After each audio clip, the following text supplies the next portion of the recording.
Yeah, let me make a personal question. I'll say it from two viewpoints. Like Mike's example, I went through really serious doubt. Hmm. In fact, I only lately have I been saying this one point. A lot of people they tell you about their doubts when they were teenagers. Hmm. Well, that's not true for Mike, and that wasn't true for me. But I considered becoming a Buddhist after I earned my PhD. So I was no kid. I Wow. was no kid.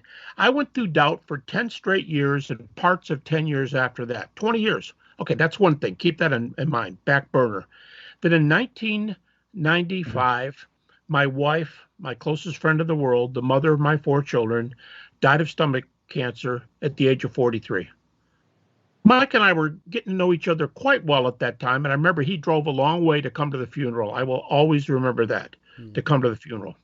And she was buried, and it was the roughest thing in my life.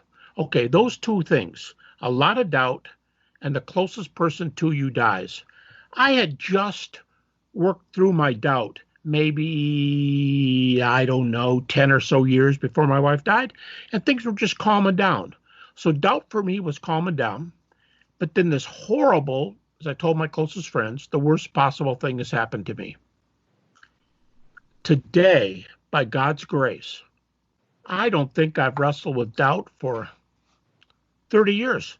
Not Wow. because I'm smart, because Wow. most doubt is emotional in nature. Hmm. Most doubt isn't because you're a brain. Being a brain is a problem for a lot of doubt because you what if about it.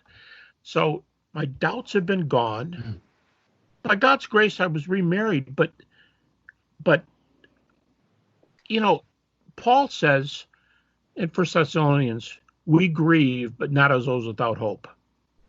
There's a world of difference between grieving without hope, I'll never see them again, and grieving with hope.